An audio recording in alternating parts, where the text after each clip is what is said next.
আমি শুক্তোটা বানানোর জন্য এখানে করলা, আলু, সজনের ডাঁটা, রাঙা আলু, গাজর, কাঁচা কলা আর বেগুন নিয়ে নিয়েছি। এই দিয়ে আমি শুক্তোটা বানাবো। আমি কড়াইয়ের মধ্যে তেল গরম করতে দিয়েছি। এই তেলের মধ্যে আমি কয়েকটা বড়ি ভেজে তুলে নেব। আমার বড়িগুলো ভাজা হয়ে গেছে, বড়িগুলোকে তুলে নেব। তেল দিয়ে দেবো।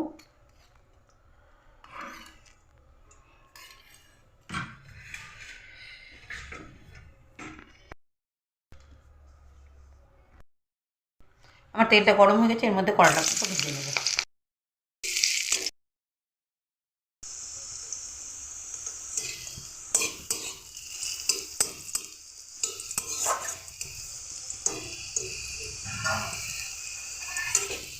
আমার করলাটা ভাজা হয়ে গেছে, এবার করলাটাকে আমি তুলে নেব।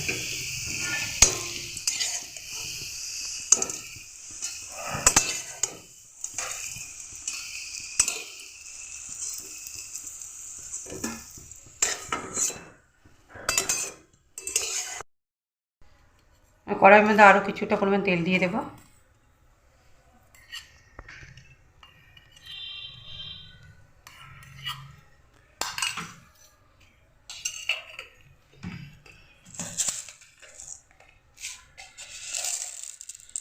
এবার এর মধ্যে কিছুটা পাঁচফোড়ন দিয়ে দেবো। রাখা আলুগুলো আমি আলুটাকে একটু নেড়ে নেড়ে ভেজে নেব।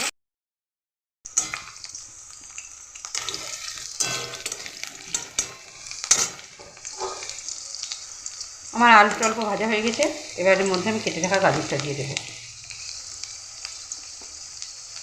আর এই রাঙা আলুটা দিয়ে দেবো। এটা আবারও কিছুক্ষণ ভেজে নেব।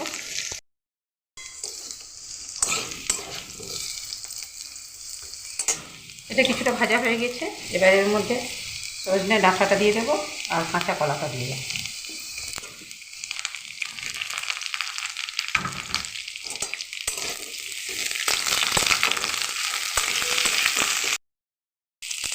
এবার এর মধ্যে বেগুনগুলোকে দিয়ে দেবো।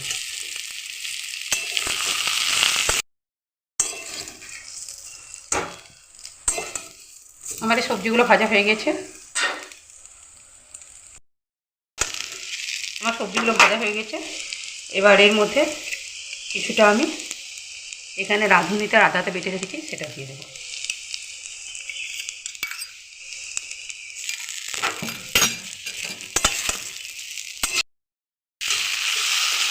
এই রাঁধুনি বাটাটা অতি অবশ্যই দেবেন, আর রাঁধুনি বাটাটা শুক্তোটা দিলে খুব সুন্দর একটা টেস্ট দেবে, স্বাদটা খুব ভালো হয়।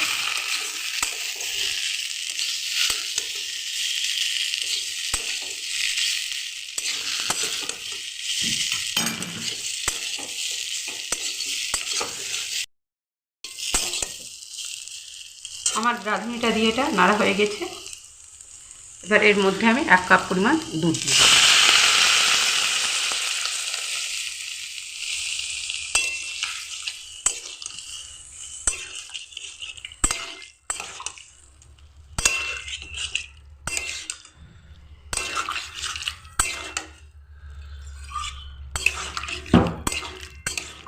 আর কিছুটা পরিমাণ জল দিয়ে দেবো।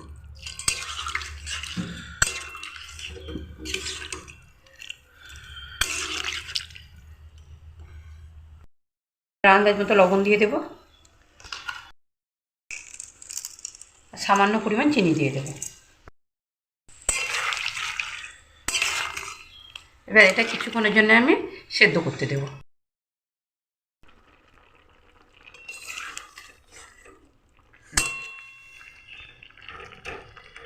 এটা প্রায় অনেকটাই সেদ্ধ হয়ে এসছে। এবার এর মধ্যে আমি ভেজে রাখা করলাটার বড়িটা দিয়ে দেবো।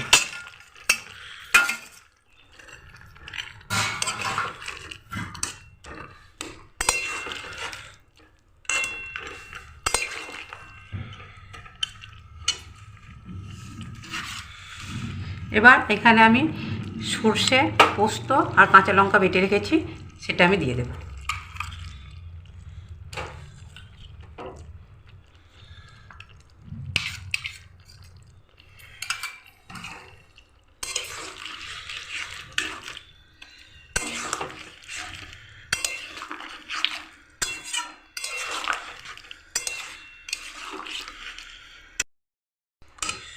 এবার এটা আমি আরও কিছুক্ষণের জন্য ফুটিয়ে নেব।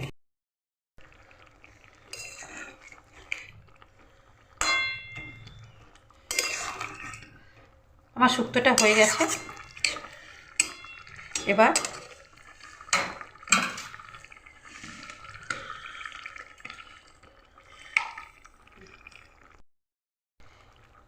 আমার এটা হয়ে গেছে। ওপর থেকে সামান্য পরিমাণে আমি একটু ঘি ছড়িয়ে দেবো।